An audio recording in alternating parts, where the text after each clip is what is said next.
คำว่าน้ำกลิ้งบนใบบัวเด้อทุกท่านเด้อศัพท์นี้ได้มาจากหลวงพ่อชาสุภัทโทที่เฮามาปฏิบัติแล้วเนาะครับเนาะมันมาเห็นกับเจ้าของมาอ่านพ่อหลวงพ่อชาประมาณปี47ปกตินี่ใจเฮามันสิเป็นคือกระดาษเป็นคือผ้ามันซึมซับกับน้ำหยดใส่มันก็ซึมไปน้ำกันกระดาษถูกน้ำหยดใส่มันก็ซึมไปน้ำกันเห็นบ่แต่ว่าคันใบบัวน้ำหยดใส่มันก็กลิ้งบัดนี้มันบ่ซึมเข้ากันน้ำสกปรกกระเด็นใส่มันก็กลิ้งอยู่เทิงใบบัวเห็นบ่มันบ่เปื้อนกันมันบ่เปื้อนกันน้ำแดงหยดใส่มันก็กลิ้งน้ำกันเห็นบ่น้ำต่างๆหยดใส่มันก็กลิ้งอยู่นั่นล่ะเพิ่นก็เลยว่าน้ำกลิ้งบนใบบัวไอ้น้ำนี่เปรียบเสมือนอารมณ์ความรู้สึกในใจเฮาที่มันเกิดจากการกระทบข้างนอกก็ดีจากการกระทบภายในก็ดีมันเกิดได้อิสระนั่นมันเกิดได้อิสระแล้วมันก็กลิ้งอยู่ในใจกลิ้งอยู่ในใจก็คือเคลื่อนอยู่ในใจนั่นแต่ว่ามันมีผู้รู้ที่รับทราบอยู่มันก็เคลื่อนบ่แม่นผู้รู้นี่ไปเบิ่งมันเด้ไปจดจ้องมองเบิ่งมันขนาดนั้นรับทราบมันซื่อรับทราบมันซื่อคันปฏิบัติถูกต้องมันสิเป็นน้ำกลิ้งบนใบบัวแล้วตัวนี้สิบ่ดับแต่พวกดับนี่บ่แม่นบ่กลิ้งบ่ได้เลยพวกนี้รับสภาพความจริงบ่ได้รับสภาพความเป็นจริงบ่ได้คันน้ำกลิ้งบนใบบัวนี่มันสิเคลื่อนอยู่นี่มันสิเดินทางมันสิถูกขัดเกลาเมื่อน้ำกลิ้งบนใบบัวได้ก็คืออารมณ์ความรู้สึกที่มันเคลื่อนในกายในใจอยู่แต่ว่ามันมีกรรมฐานมีผู้รู้ที่รับทราบไว้มีผู้รับทราบแล้วก็มีผู้เบิ่งตนไว้อยู่ผู้เบิ่งตนแล้วก็เห็นตนไปเรื่อยๆนํเห็นบ่ตนเห็นตนไปเรื่อยอย่างเช่นว่าความเครียดหมองเศร้าบ่พอใจมันเกิดมันสิเห็นตนที่ที่ที่อยากต่างๆนานาล่ะที่อยากกบเกลื่อนบ่อยากให้มีบ่อยากให้เป็นหรือว่าโน่นนี่นั่นมันดีดมันดิ้นอยู่ในใจมันสิขับเคลื่อนอยู่ในใจเนี่ยมันสิ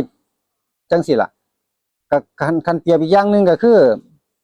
พวกอารมณ์ความรู้สึกเนี่ยมันก็เปรียบเหมือนอาหารนั่นแหละ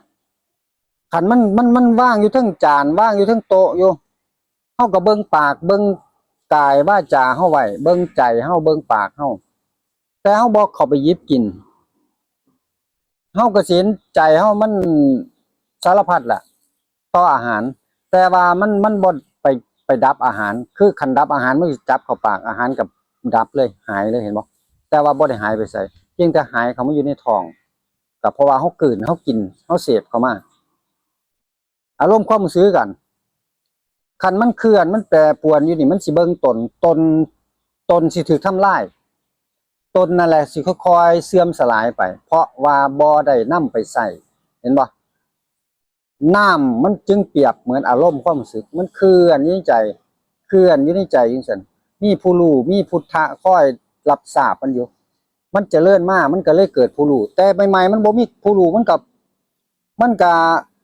เป็นคือชาวโลกไปเลยเกิดอารมณ์ตัวนี้มันก็เสื่อลงไปเกิดอารมณ์ตัวนี้มันก็เสื่อลงไปเห็นบ่มันก็ไปซึมซับในใจเลยเกิดความคิดความสร้างตัวนี้มันก็เสื่อลงไปมันก็เป็นซึมซับ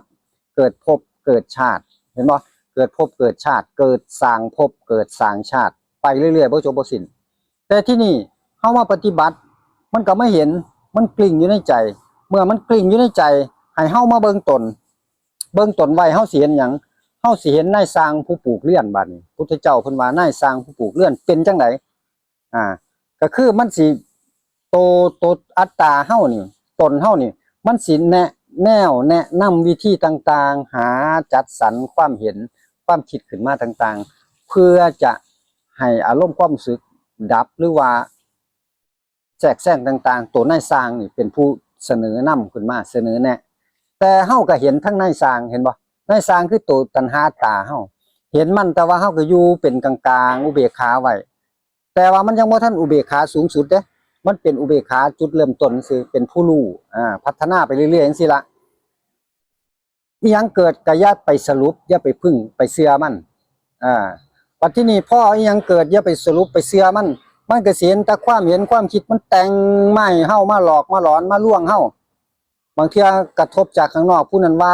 มันก็สิแต่งมาว่าไปเอาผิดมันไปเอาถูกมันไปเอามันไป แก้คืนจังซั่นจังซี่เฮาก็บ่เชื่อเบิ่งจังหนึงมันก็คือสิเป็นคือจังเฮานี่เป็นคนเป็นผู้แพ้ไปจังซี่นะแต่ว่าเฮาแพ้นี่หมายถึงว่าเฮายอมแพ้ข้างนอกอยู่แต่ว่าข้างในเฮามาชนะได้บัดนี้เฮาสิเป็นผู้ชนะภายในได้จังซี่นะ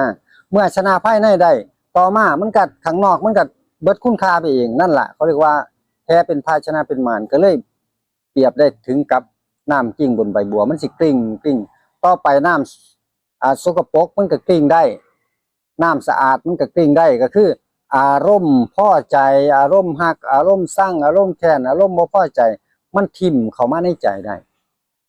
มันก็กลิ้งอยู่ในใจเมื่อกลิ้งอยู่ในใจอัตตาตัณหาเฮาบ่ได้กายบ่ได้วาจาบ่ได้ใจนำพาไปใส่ภพเลื่อนตัวนั้นมันก็เป็นเลื่อนว่างภพว่างเลื่อนก็คืออารมณ์นั่นเขาเรียกว่าเลื่อนตัณหาผู้สิไปสร้างภพมันก็สร้างบ่ได้มันก็ตุยมันก็ตายตัณหาตาเนี่ยถึงแตกดับตัวนั่นก็เป็นถ้ำกุศลก็ดีอกุศลก็ดีที่มันเกิดในใจน่ะมันก็เป็นอกุศลธรรมที่แรกมันบ่ทันเป็นอกุศลธรรมมันเป็นอกุศลที่มีเฮาอยู่มันอกุศลของกูกุศลของกูนะเห็นบ่ต่อมาตัวอัตตาตัณหามันตายมันตุยอกุศลที่มันปรากฏที่มันเกิดมันจะเป็นอกุศลธรรมเป็นสภาวธรรมที่บ่มีเจ้าของมันก็ติ้งลอยคือจังนอกโลกนอกจักรวาลมันเป็นสิ่งบ่มีสิ่งดึงดูดบ่มีแรงโน้มถ่วงดึงดูดมันก็ลอยอิสระของมันในใจคือกันก็ลอยเป็นอกุศลธรรมอยู่ในใจบ่มีเจ้าของเห็นบ่จนกว่ามาถึงจุดหนึ่งมันก็มาล่ายไปเองเพราะว่าตัณหาตามบ่สร้างภพแล้วมาล่ายไปเองคือบ้านผู้ผุบ่มีเจ้าของบ้านผุบ้านพังแล้วบ่มีเจ้าของบ้านเป็นบ้านว่างเลื่อนว่างต่อไปก็ปวกเจาะมอดพังไปเองนี่ถึงว่าน้ำกลิ้งบนใบบัวก็คืออีหยังเกิดได้อิสระแต่ว่าบ่ได้ลงไปสรุปบ่ได้ลงไปเชื่อมันก็เลยเกิดได้อิสระในใจเฮาบัดที่นี่ผู้ใดสิไปทุกข์ตัวอัตตาตัณหาบ่มีแล้วมันก็บ่มีผู้ไปเกิดทุกข์ผู้ไปสร้างภพในทุกข์ในสุขมันก็อยู่อิสระคือจังดวงอาทิตย์กับเฮาอยู่จังซี่เฮาบ่ได้เดือดร้อนน้ำดวงอาทิตย์แม่นบ่นั่นล่ะเพราะว่ามันรู้จักกันแล้วมันถอนจากกันแล้วตัวตัณหาตามันตายแล้วขณะนั้นมันก็เป็นอิสระใช้ชีวิตไปกับมันเดินทางไปที่บัดนี้พอเห็นจังซั่นล่ะเดินทางไปคัดเกลาฟอกไปคัดเกลาฟอกกิเลสตัณหาอันหยาบๆไปหยาบกลางละเอียดไปเรื่อยๆเห็นบ่เมื่อหยาบกลางละเอียดไปเรื่อยๆใจมันก็ค่อยสะอาดขึ้นไปเองสะอาดขึ้นไปเองเพราะว่าบ่มีตัณหานำพาสร้างภพสร้างเรือน